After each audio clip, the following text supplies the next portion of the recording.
Hello and thank you for watching. In this video I'm actually going to make a baby cradle. I found out that I am going to be an uncle, so that's exciting, and I want to do something for my future niece. So I will say I'm a little bit concerned about doing this project because I don't want them to feel obligated to use it. I don't know that I would put my firstborn into something that I made, with no safety ratings, anything like that, but I'm going to work hard to make sure that this is as durable as possible, so even if they don't use it, they have the option to use it if they want. So what we're watching now is me just laying out and cutting the joinery. I'm using dovetail joint and kind of an angled side, so you can see the dovetails and everything will be cut at an angle. And I'm also using tongue and groove boards so that when the whole thing goes together as a unit, it's quite difficult to take apart because you have to get the grooves out, and in order to do that you kind of would have to pull apart the dovetail joint. So once it's all locked together, it should be fairly strong and stable. This is just cutting off the shoulder of the joint and then cleaning it up a little bit with the chisel, cleaning up those centers.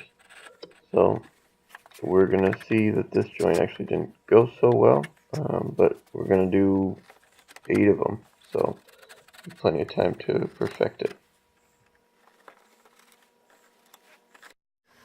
Alright, well there's the first joint. To be quite honest with you, it's a pretty sloppy joint. This was considerably harder than I expected. I would like to figure out a better way to do this. I'm hoping that I will get better as we progress. So I think what I'll do is do all the bottom joints first, because those will be less noticeable, and then as I get better I'll start doing these top joints. But anyway, it should be pretty stable at least, and not come apart. And that's kind of my key concern. I don't want this thing falling.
A little bit better joint here, better than that first one. I actually had to end up redoing the first one. Still a little gap there, but pretty tight fit here. So we're getting better at these.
So now you can see what that part was all about. You can see that this is the bottom and it sits reasonably flat. And here's this angle that we planed parallel to the floor, rather than parallel to its own face, so that it should form a nice seal across here that I can put the runners on. You can see the joinery needs a little bit of work, but definitely better than the first one. So I've talked about ways to do curves before, but this I really kind of want an oval curve because it's not just like a consistent radius. If you try to do it with a circle, the radius kind of changes as you go out. So you see I've drawn the curve for the footboard already, and now I'm going to draw a curve for the headboard, which I want to be kind of slightly higher. I've already actually drawn it out a few times because it's hard to do this just one-handed. But essentially the trick is you're going to tack in two little pieces of string and then pull the string out so that you get a loop that comes up to the spot that ends where your board ends. Put my hand out of the light there, and you can see here's where the edge of the loop I want it to be, and so I bring the loop up to that edge. And then you just take your pencil, hold down the slack here. Oops. Make sure that your workpiece is square to the scrap that you got plugged in.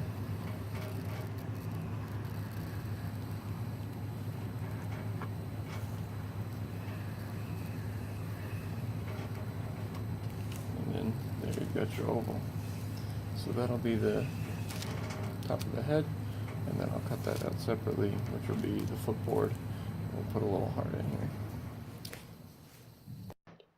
This is adding a heart to the tailboard for just a little detail. I do it on a piece of paper, cut in half, and you can see me trimming it down because it was a little bit too big. And that way it also can be symmetrical and even. And then we'll just cut out the curve and the heart on the jigsaw.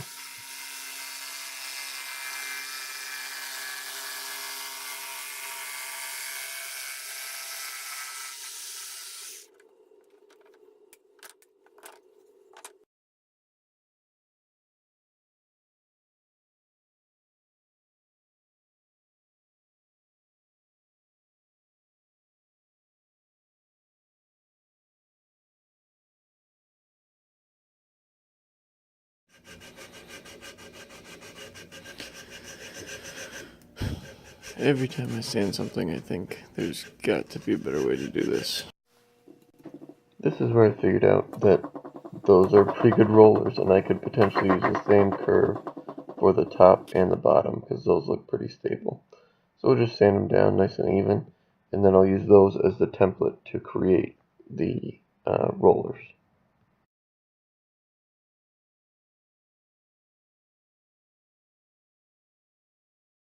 I just want to do a quick walkthrough of how I made the rockers, or at least templated out the rockers. So I used the top of the foot as my template and line that up right in the middle. And I was just going to copy this exactly, but I don't like these sharp ends on the edge.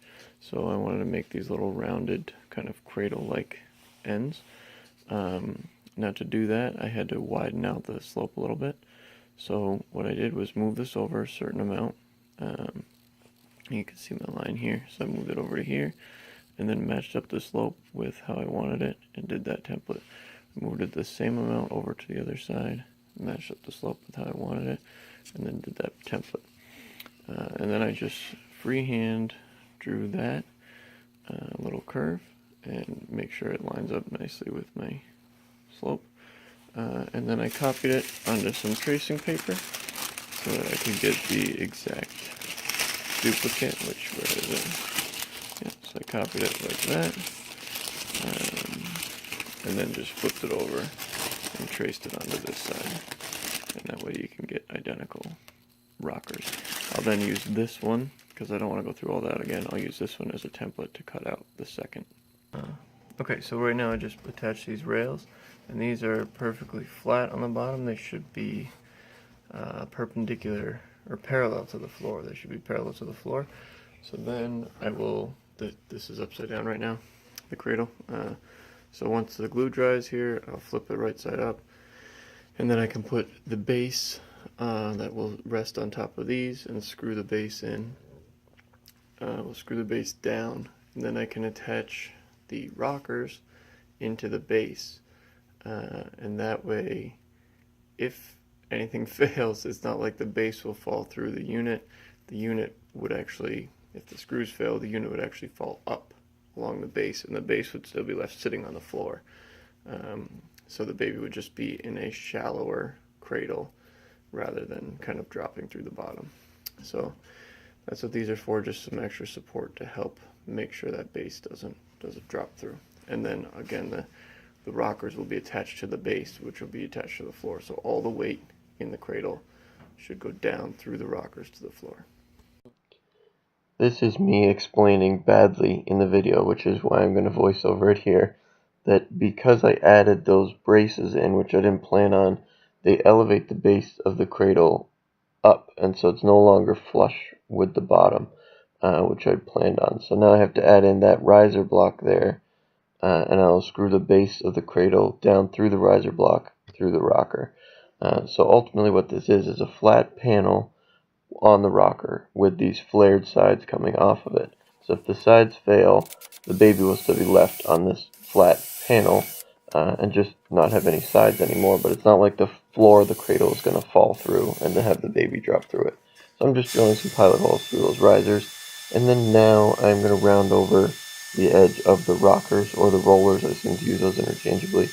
But that's just so that it slides along the floor a little bit smoother. I don't want them too rounded over because I don't want it to rock terribly easy and send the baby flying. But I don't want it to be totally flat either. So this just gives it a nice little round over and reduces the friction on the floor so that it's easier to. Alright, so here we are adding the rockers, and you can see I pre-drilled a little spot to put a dowel so that keeps the rockers attached to the side. And then we'll add in that riser block and screw that down to the base and drill some pilot holes through the riser block.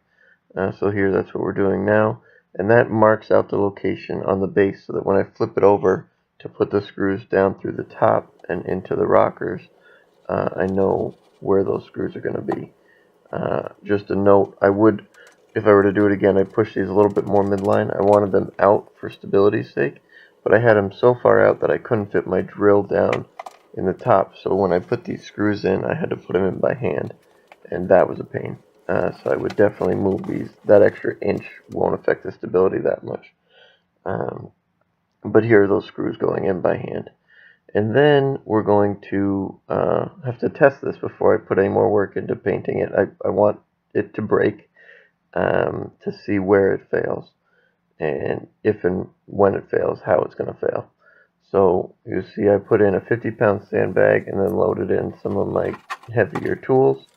And then rock it back and forth until it failed. And what happened was the rockers or rollers ended up folding in on each other because they're not stable enough. So I added this bar on the bottom and then just put a little nail down in there to keep that bar from ever spinning. But that should keep the rockers parallel to each other.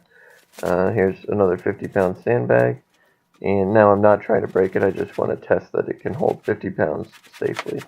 100 and something pounds breaks it, or did before I did those modifications, but it seems to hold 50 pounds pretty well. And so now we're pretty much done. I'm just going to sand it up, round over all the corners. I don't want any splinters or sharp edges. So we'll get all the corners rounded out pretty well, and then paint it. And I'm going to paint it all pretty much white. With the little pink heart, just because it is a niece that I'm having, so we'll give her just a little bit of pink. Nothing overwhelming, but just a nice little detail there. And that's pretty much it. You'll see some finished photos of the cradle coming up. I really appreciate your watching. Please subscribe if you enjoyed what you watched, and you'll be notified of some of my other videos coming out. And congratulations to my sister. I'm excited for what's to come. Thanks again, and have a good day.